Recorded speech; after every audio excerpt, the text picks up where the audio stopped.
madaxweynaha dowladda deegaanka Soomaalida mudane Mustafa Maxamed Cumar ayaa ka qayb galay bandhigga buugga laba jeer agoontow. buuggani oo ay qortay Naciimo Dr. Cuuka Cabdiqaadir waa qisad dhab ah oo si qoto dheer u iftiiminaysa waayihii adka ee ay soo martay waa sheeko xambaarsan murugo, xasuus iyo adkaysi, taasi oo ka warramaysa noloshii gabadh yar oo iyadoo 10 bilood jir ah laga dilay aabaheed, halka markii ay 4 jir ahaydna laga dilay awowgeed oo uu ahaa aabba labaad. munaasabadda bandhigga buuggani oo lagu qabtay Hotel Lotus waxaa ka qayb galay qaar ka mid ah mas'uuliyiinta deegaanka iyo qaybaha kala duwan ee bulshada.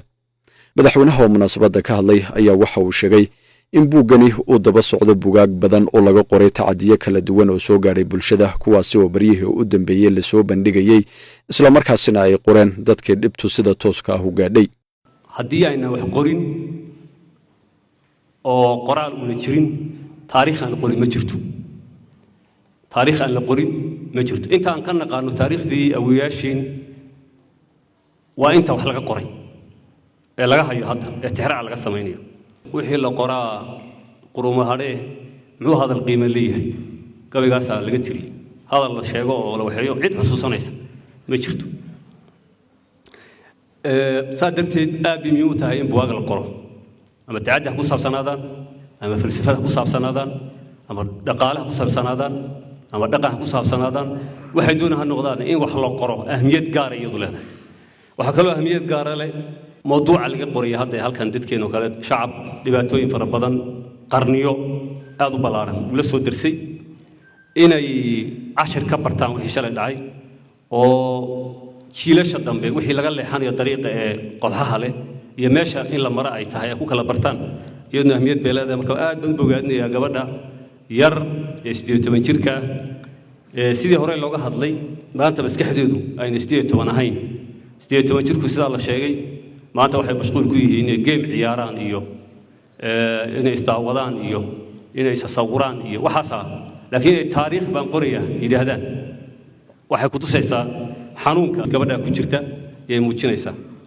buugan wuxuu daba socdaa buugaag kale oo hadda Cabdi Haybakiisi oo kale meelka nasiya oo dadkii dhibaatooyinka ay ku dhaceen iyagu ay sharxayaan.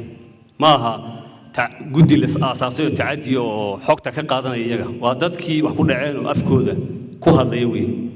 waxaan aad u bogaadinayaa dhammaan inta soo qabshay xafladan timid. waxaan ku boorinayaa inay buugga iibsadaan, akhriyaan. caawa iyada wax badan oo caloosheeda ku jira gubaya ka baxaya. marka kuwa leh maxay taraysaa inuu dadku ay hayaan, waxayna ogeyn waxa ay dadkaasi dareemayaan dhibaatada ay ku dhacday ayayna ogeyn. insha Allah haddii la yidhaa gabadhaas way ka bogsan doontaa hawsha. dad muslimaan nahay Soomaalida, dad aad u sabir badan baan nahay. waxyaalahan anigu Soomaalinimada Ilaahay inagu abuurayaan aad u jecel waxa ka mid ah. waxaan u haystaa anigu oo u arkaa dadka Soomaalida adkaysigooda shakhsiyad gagsi baa la yiraahdaa, resilience, adkaysigooda wax la mid ah adduunka inuu yar yaabaan aaminsanay. qofka Soomaaliga dhibaato ku dhacaysa, balaaya ku dhacaysa, wax baa gaaraya, waxaana caawinaya diinta. وصمريا ودقائق ونولانيا dadka waxyaalaha inagu dhacay wax la mid ah ay ku dhacaan dhakhaatiir iyo psychiatrist iyo daawooyin iyo hawlaha lagu tacaala. bayarkii xalay buugiisa aanu ka jarin ayaga ee labada cagad goonaayeen ee walaalkii xanuunsanayo idarkiisan ee caafimaad qaba, maskaxiyan caafimaad qaba, ee rajo qaba ayaga. taa waxa keenay diinteena macaan ee qalbiga inoo dejisay, iyadana Ilaahay inoo siyaadiyo. dhammaantii waad mahadsantihiin.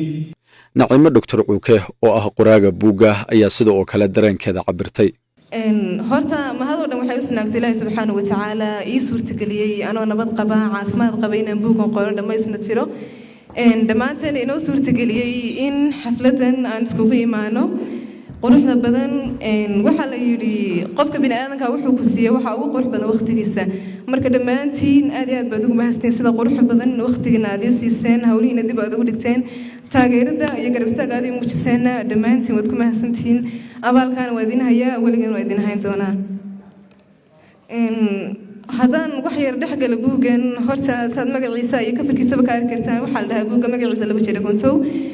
waana qiso dhaba oo dhacday. wuxuuna ka hadlayaa qisooyin fara badan oo dhammaantood markhaatiyaal leh oo ugu horeyso qisadan aniga hortiina taagan iyo familkayga sida aan labada jeer u agoontoonay, iyo sidoo kale dhacdooyin dhammaantood ka dhacay deegaankeena Soomaalida oo dhammaantood wada markhaatiyaal lahaa. sida uu ku baxay buugga magaca laba jaragoonto haddaan waxay idiin sharaxo magaca laba jaragoonto saad ka dhehan kartaanba waxa weeye qof laba jaragoontoobay oo ah aniga aabahay allah naxariistay ilaa hadda horta geeriyan oo midna laguma hayo markii la waayena waxay ahayd 2007 aan waxaan jiray markaa 10 bilood oo kaliya marka hadday noqoto waxaan buugan ku qoray oo asaga ku saabsan waxay noqotay wax hooyo iyo filmka iga sheekayaan oo aan sheeka ahaan ku maqlay agoontinimada kubad halkaas ka imaatay hadday noqoto talabaadna waxay ahayd awowgay oo aabahay labaadno ahaa booska aabahay noo galay oo anigu ahaantayda aan xasuustan ku aqlaystay asna markaan 4 sano jiray in magaalada Nadal Helo waa magaalada ku dhashay ku soo barbaaray in dhexdeeda lagu dilo lagu toogto waliba meydkiisii xataa inaan aasano nolol diido oo ay noqotay habeen iyo maalintii waliba galinka hore inuu yaalo barqadiina markii dambe naloo galay inaan aasano marka magaca laba jaragoonto xaggaas ka imaaday oo ah labadeeda aabo